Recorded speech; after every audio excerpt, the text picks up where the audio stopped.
இன்றைய சிவஸ்துதியில் திருமூலர் திருமந்திரத்தில் ஒரே ஒரு பாடல்.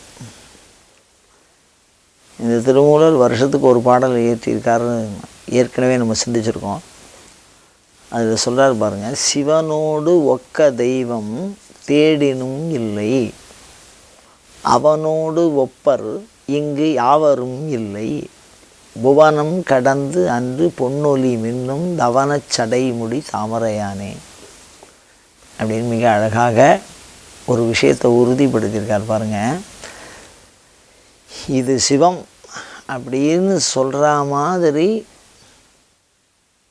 இந்த மாதிரி இது இருக்கும், அழகுக்கு ஒருவரும் ஒவ்வாதவல்லி, இந்த மாதிரி அழகாக இருப்பா அப்படின்னு அடுத்தவாளை போய் உதாரணம் காட்டி சொல்லுவதற்கு தன்மை இல்லாத தனிப்பெரும் தன்மை கொண்ட அந்த தன்மை வேறு எங்கேயுமே இல்லை. அதனால தான் சிவனோடு ஒக்க தெய்வம் தேடினும் இல்லைன்னா, நம்ம என்ன தான் விசாரம் பண்ணினாலும் இல்லை. அது மாதிரி சிவனுக்கு சமான வஸ்து இருக்கான்னு கேட்டார். ஒப்ப வைத்து எண்ணுவது அப்படிங்கிறது வேறு, சமானமாக இருக்கிற வஸ்துங்கிறது வேறு. இப்போ மாவடு வகிர் அன்ன கண்ணி அப்படின்னா, மாவடு அப்படிங்கிறது என்னென்னா மாங்காயினுடைய சின்ன வளர்ச்சி நிலையில் அது கொடுக்கக்கூடிய பேர்.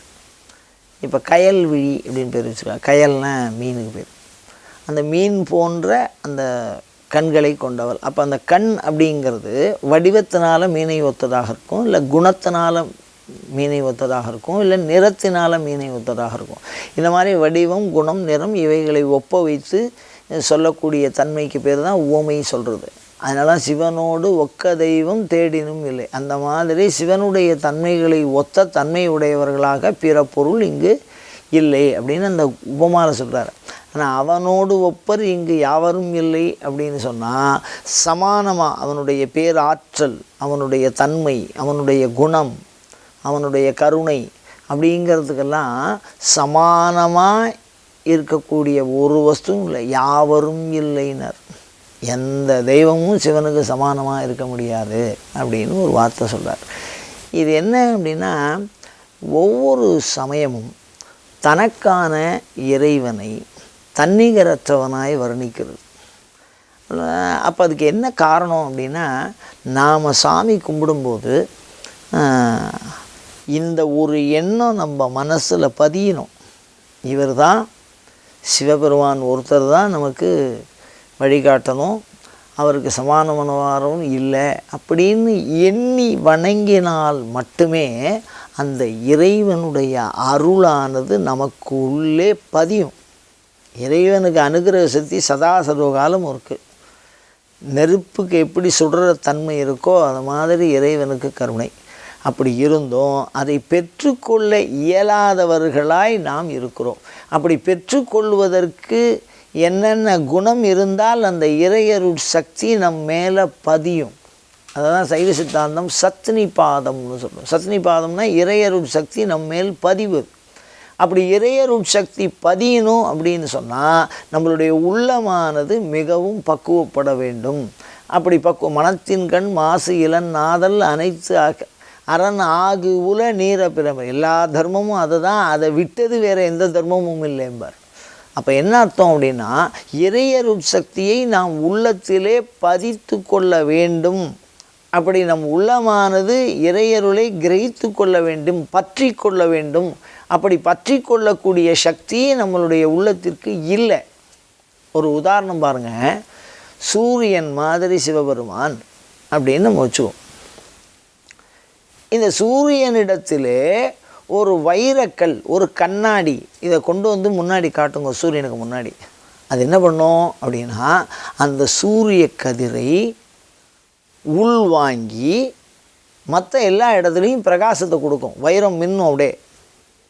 அதே கண்ணாடினா அந்த ஒளியவே அடுத்த இடத்துல கக்கும். அதே நீங்கள் சூரியகாந்த கல்லுன்னு ஒரு கல் இருக்குது, லென்ஸ் அப்படின்னு வச்சோங்களேன். அந்த கல் சூரியனை குவிச்சு கொடுக்கும். அதுக்கு கீழே பேப்பரை வச்சா எரிஞ்சிடும். அப்போ அந்த சூரியனுடைய கதிரை தான் பெற்று அதை அந்த லென்ஸு எப்படி வந்து ஒரு இடத்துல குவிச்சு பேப்பரையோ அழிச்சிடுறதோ, எரிக்கக்கூடிய தன்மையுடையதாக இருக்கிறதோ, அந்த மாதிரி இறையருளை பெற்று பாவத்தை நாம் அழித்து விடலாம். அதே வைரத்தின் மீது சூரிய ஒளி படுறது அப்படின்னு சொன்னால் அந்த வைரம் வந்து மின்னும். அப்படி மின்னக்கூடிய தன்மை அப்படின்னா விராஜதே, அதாவது நாம் நம்மை நன்கு விளங்கக்கூடியவர்களாக வாழலாம். இறையருள் சக்தி இருந்தால் வைரம் வந்து வெறும் கல் மாதிரி இருக்கும், பட்டை தீட்டினாதான் அந்த தன்மை அதுக்கு வரும். அந்த மாதிரி இந்த வைரம், இந்த உடலாகிற தன்மை, நாமாகிற அந்த தன்மை பட்டை தீட்ட அந்த இறையருள் சக்தியை வெளியில் கக்கும். அப்போ மின்னும், அப்போ வாழ்க்கையை செம்மையாக அது அடையும். அதே கண்ணாடி மாதிரி தான் உணர்ந்து தான் பெற்ற ஒளியை அந்த கண்ணாடி அடுத்த இடத்துக்கு அனுப்பும். வெறும் இருட்டான பகுதியில் கூட கண்ணாடியை வச்சு ஒளிப்படுத்தலாம். சூரிய ஒளியில் கண்ணாடியை வச்சு அதை வேறு திசைக்கு திருப்பலாம். ஒளியினுடைய பிரபையை உள்ளே வாங்கி வெளியில் இடத்துக்கு தள்ளும், அது மாற்றி கொடுக்கும் அந்த திசை கண்ணாடிக்கு. அந்த மாதிரி இறையருள் சக்தியானது இருக்கிறது. ஆனால் அதை பெற்றுக்கொள்ளுகிற தன்மை எப்படி இந்த சூரியகாந்த கல்லுக்கும் கண்ணாடிக்கும் வைரத்துக்கும் இருக்கோ, அந்த மாதிரி தன்மையாக நாம் இருந்தால் அந்த இறையருள் நமக்குள்ளே இருக்கும், நமக்கு அனுபவ சாத்தியப்படும், பிறருக்கும் அது பயன்படும். அப்படி இல்லாமல் கிராமத்துலலாம் சொல்லுவாள் மண்ணாங்கட்டி அப்படின்பா. மண்ணாங்கட்டின்னு என்ன அர்த்தம் அப்படின்னா, சூரியனுடைய கதிரானது முழுக்க முழுக்க வெறும் ஒரு வயல்காட்டில் விழுறதுன்னு வச்சுங்கோ.